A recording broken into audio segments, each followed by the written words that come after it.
Bonsoir, nous sommes le mardi 28 juin. Merci de nous retrouver pour cette nouvelle édition du 7-8, le journal. Comme chaque jour, nous revenons sur votre actualité locale entourée de nos invités, mais également des journalistes de la rédaction. Tout de suite, on commence avec les titres de cette édition. Une nouvelle polémique à Saint-Quentin en Yvelines. Cette fois-ci, elle concerne un projet d'aménagement à Guyancourt. Le maire François Deligné ne souhaite plus confier aucun projet à l'agglomération. Le secrétaire d'État à la recherche et à l'enseignement était en visite officielle hier dans le bâtiment Challenger, le siège de Bouygues Construction à Guyancourt. L'occasion de voir les nouveautés en termes de campus connectés qui pourraient se retrouver prochainement dans nos universités. Et le Conservatoire international des parfums est une institution unique au monde. L'Osmothèque, située à Versailles, fête ses 25 ans cette année. Notre invitée, Patricia de Nicolai, sa présidente, reviendra sur l'histoire du site et des projets.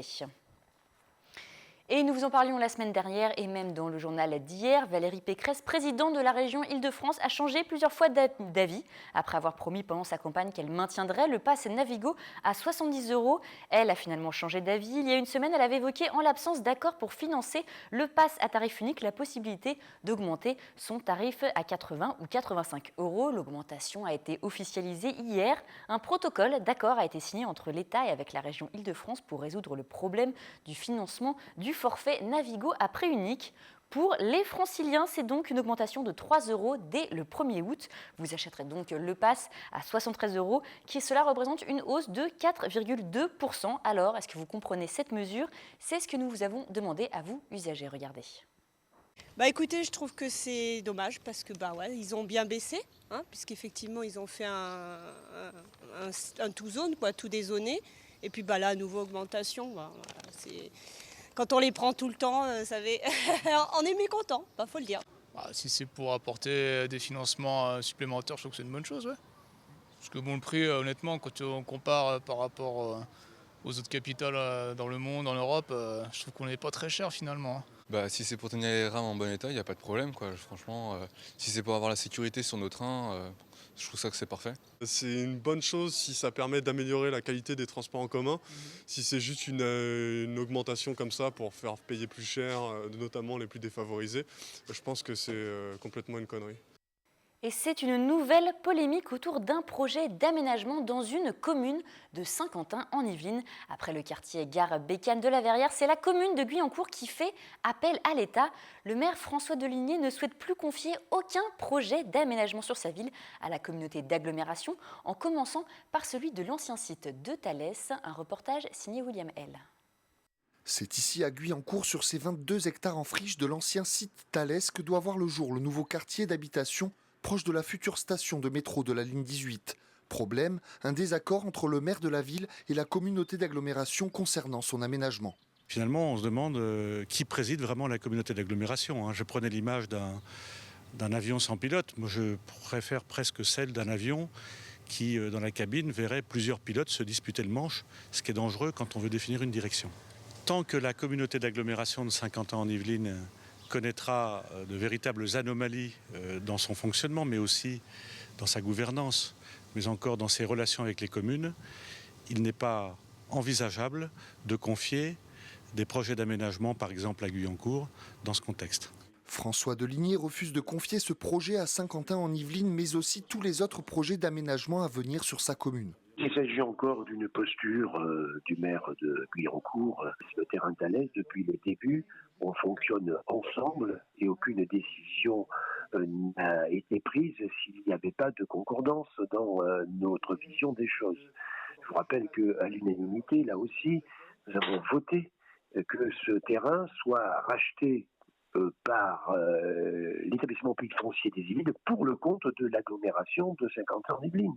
Concernant l'aménagement du site, un comité de pilotage s'est réuni ce mardi après-midi. Selon le maire de Guyancourt, le préfet aurait décidé à brève échéance d'organiser une consultation d'urbanisme et de confier la maîtrise d'ouvrage à l'EPA de Paris-Saclay. Et nous parlons politique à présent avec un nouveau point sur la campagne des législatives. Bonsoir Wilfried. Bonsoir Flora, nous en parlions déjà la semaine dernière. Les élections législatives n'auront lieu que les 11 et 18 juin 2017, dans un peu moins d'un an donc. Et pourtant, chaque formation politique est déjà en pleine préparation. Les Républicains ont d'ores et déjà investi leurs candidats. Et dans les Yvelines, il y a assez peu de surprises. Peu de surprises car dans les 12 circonscriptions du département, de notre département des Yvelines, 9 des 10 candidats sortants ont été reconduits. Écoutez Sophie Primas, elle est sénatrice et maire d'Aubergenville. C'est aussi la secrétaire départementale des Républicains. Il y a assez peu de surprises dans le département puisque une des règles des Républicains, c'est de renouveler tous ceux qui le souhaitent. Et donc 10 parlementaires actuels veulent continuer leur engagement au service de leur pays et des Yvelines. Et donc ils ont été reconduits tous les 10. Et la voici donc cette liste des, non pas 10, mais 9 candidats sortants qui vont briguer un nouveau mandat l'an prochain. Vous le voyez, du maire de Versailles dans la première, aux 2 candidats aux primaires de la droite pour la présidentielle, Henri Guénaud et Jean-Frédéric Poisson, respectivement dans la 3e et la 10e circonscription, ou encore le premier responsable du parti dans les Yvelines, c'est l'ancien secrétaire d'État David Douillet dans la 12e circonscription. Et puis j'évoquais non pas 10, mais 9 candidats reconduits parce que Arnaud Richard, qui est député de la 9e circonscription, est un adhérent de l'UDI. Il faudra donc passer d'abord par un accord national entre les 2 partis pour qu'il puisse obtenir le soutien des Républicains. Alors néanmoins se pose une question, celle du cumul des mandats. Ils sont plusieurs à être déjà maire en plus d'être député. Et la loi ne le permettra plus. L'an prochain, il faudra se décider maire ou député, sauf si bien sûr un nouveau changement de texte est opéré d'ici là, mais il n'est pas certain que les électeurs apprécient, ni tout simplement que le gouvernement décide de se lancer sur ce dossier. Certains vont devoir choisir, mais ça c'est leur problème et c'est leur timing et c'est eux qui choisissent et qui diront leur choix en fonction de leur programme et évidemment en fonction de leur planning à eux.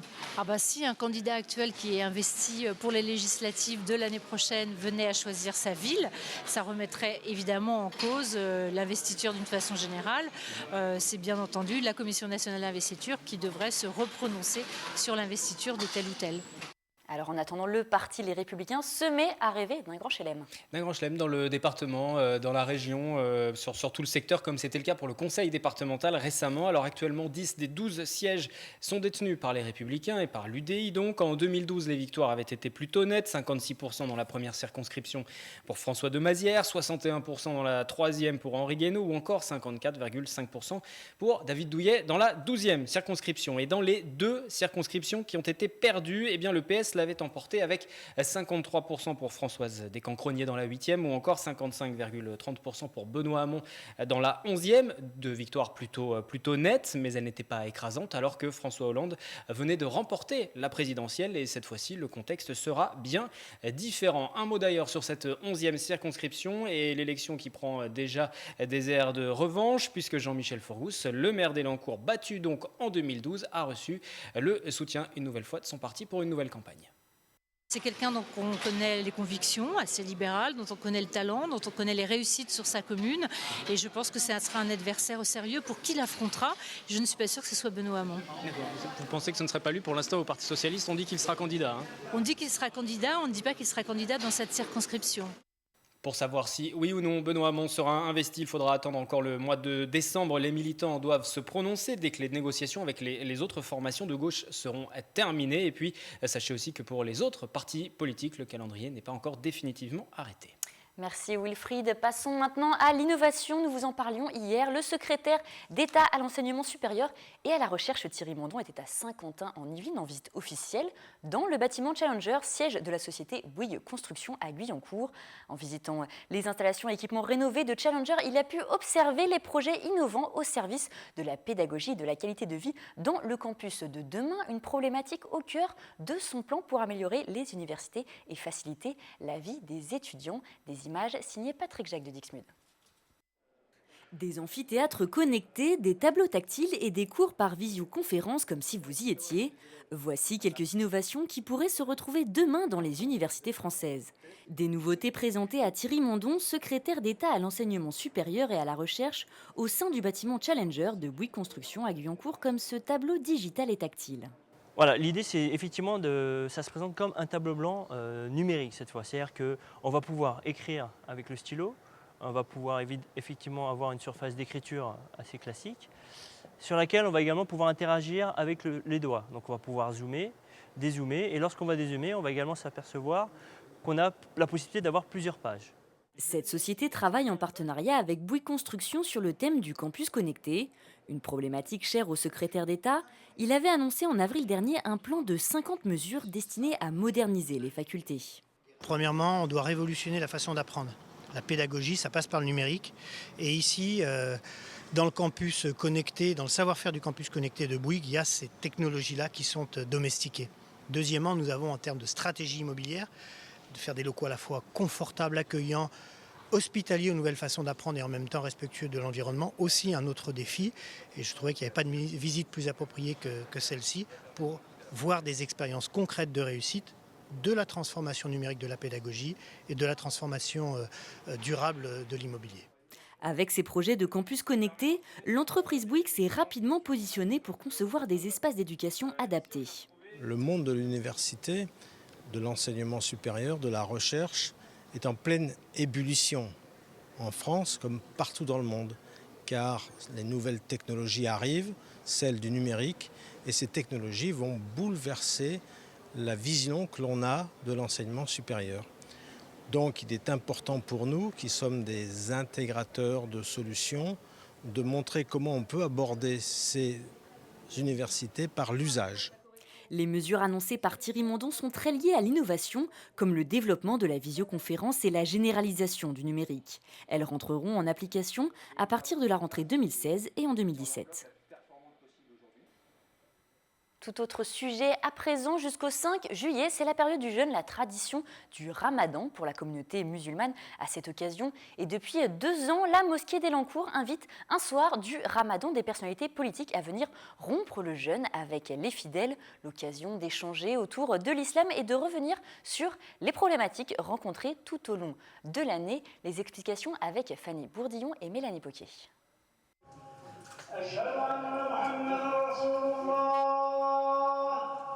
C'est ici, à la mosquée d'Elancourt, qu'une quarantaine de fidèles se réunissent tous les soirs du ramadan. La rupture du jeûne, appelée aussi l'iftar, se fait au coucher du soleil, suivie d'une prière.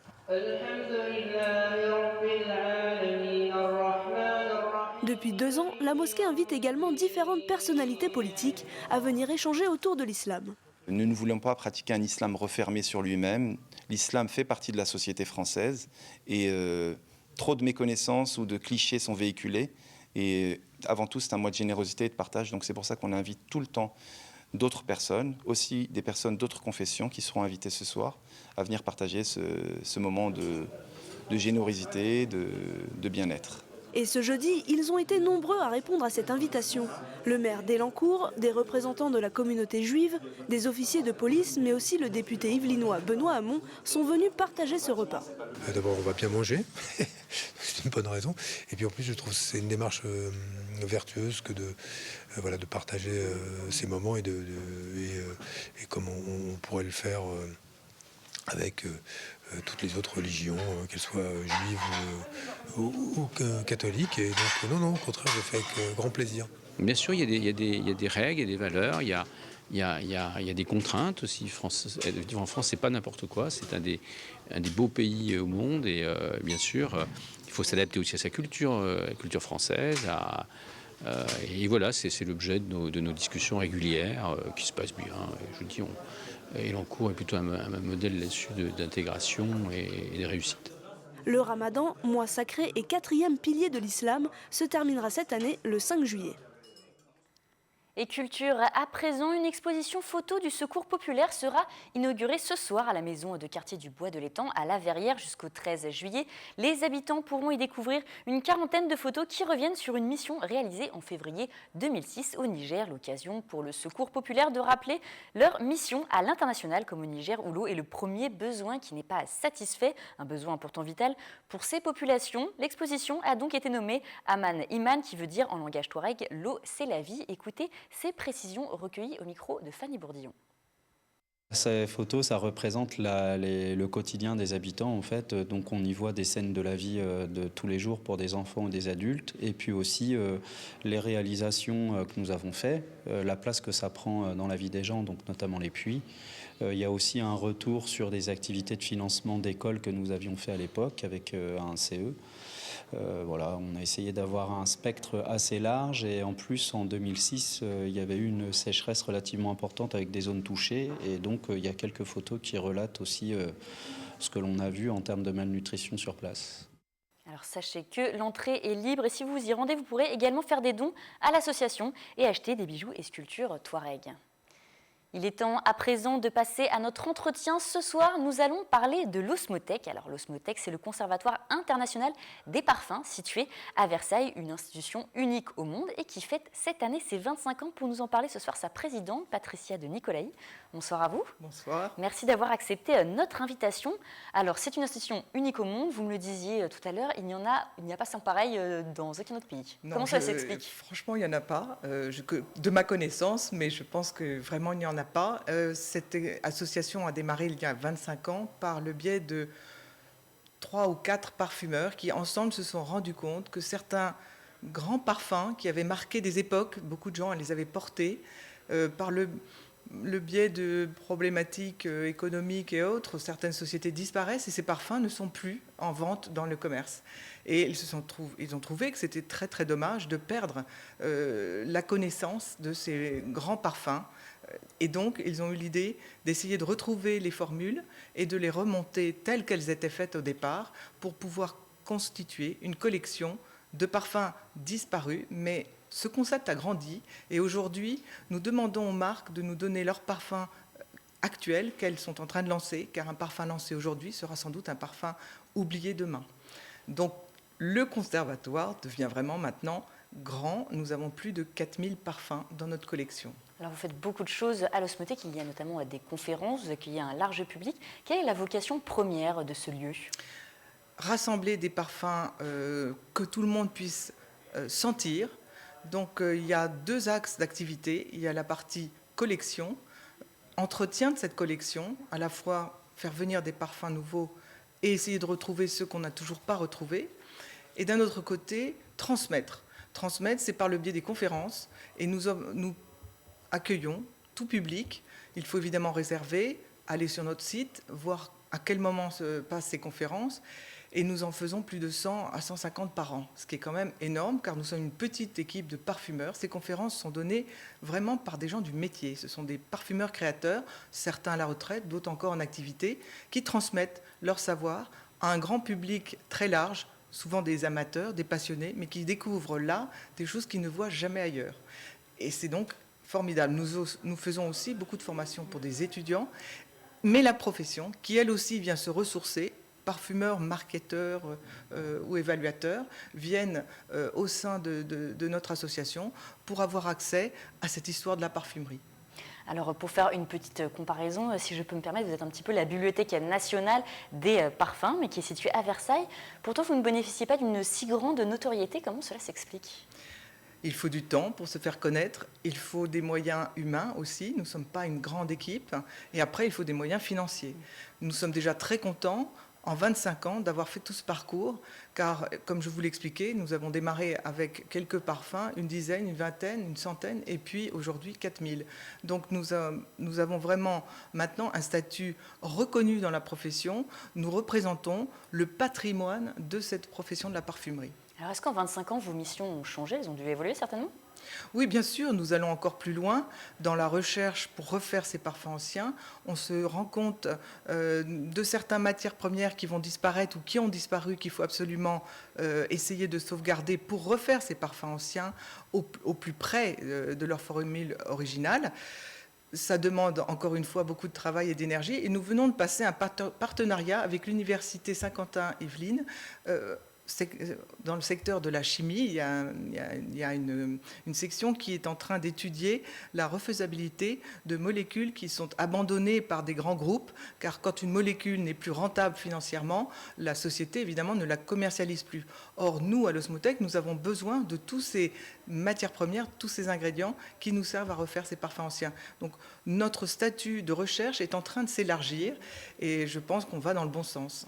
Alors est-ce que par exemple les parfumeurs, les grands parfumeurs viennent vous voir quand ils veulent créer un parfum? Vous êtes une référence pour eux?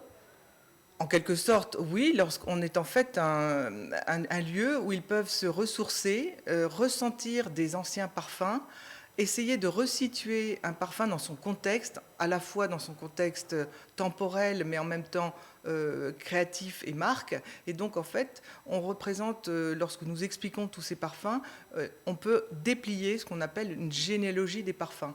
Et cela explique le process de l'évolution de la création dans les parfums. C'est vraiment passionnant. Donc, beaucoup de parfumeurs, évidemment, souhaiteraient même avoir parfois plus de temps pour venir à l'Osmothèque. Mais encore une fois, tout le monde ne peut pas se précipiter. Nous n'avons pas non plus ni les moyens ni la place d'accueillir un monde trop large. Alors vous le disiez, vous êtes une petite association. Pourtant, vous organisez beaucoup de choses. Alors vous participez notamment aux Journées du patrimoine pour accueillir le public. Vous faites beaucoup de conférences justement sur le sujet donc, des parfums et tout ce qui tourne autour. Vous accueillez aussi un public très large, donc des professionnels, des étudiants, mais aussi parfois des enfants. Un peu des enfants. Là aussi, la demande pourrait être grandissante. On pourrait prospecter, communiquer plus largement.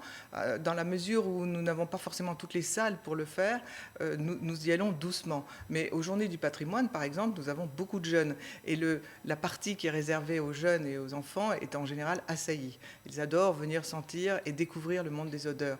Il y a beaucoup à faire dans ce biais-là.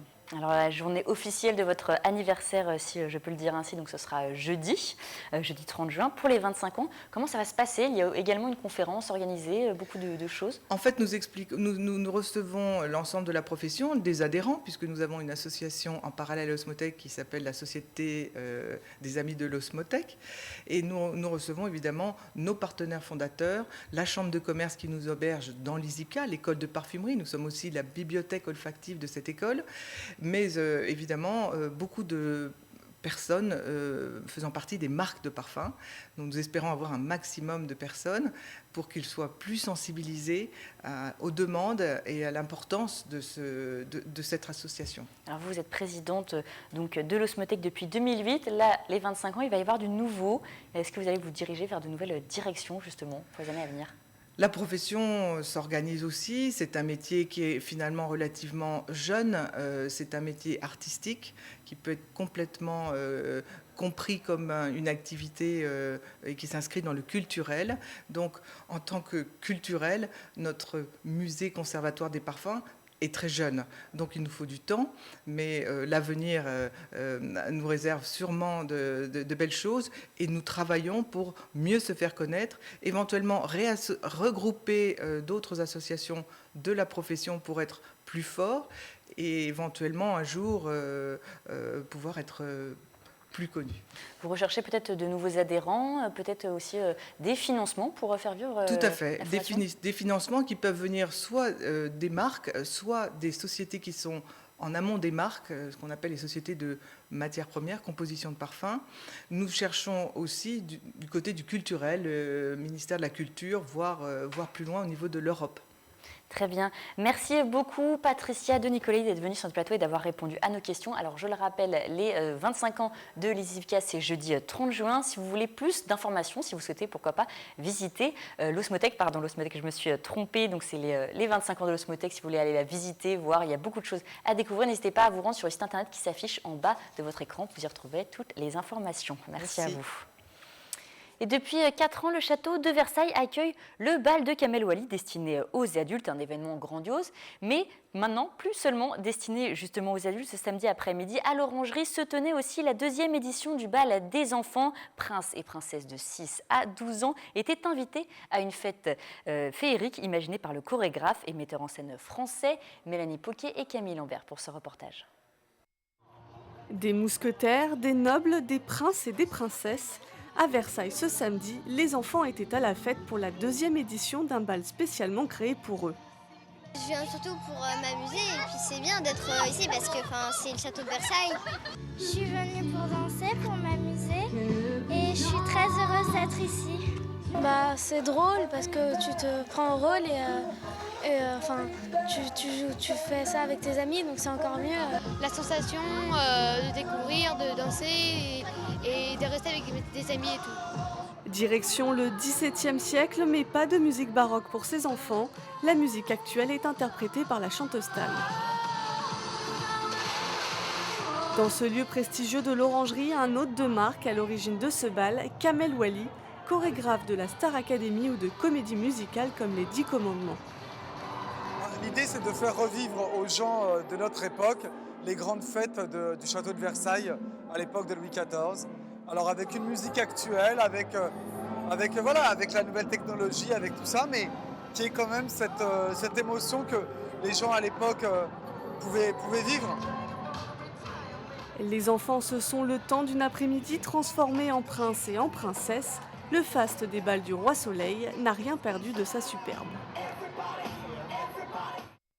Et c'est à présent la fin de cette édition. Je vous remercie de nous avoir suivis. Restez avec nous tout de suite. Vous avez rendez-vous avec Nicolas Kirillovitz pour le 7-8 Société, objet du débat avec ses invités. Le logement étudiant, quelles sont les solutions pour Saint-Quentin en Yvelines? Je vous retrouve demain pour une nouvelle édition du journal. Je vous souhaite donc une excellente soirée sur TV Fil.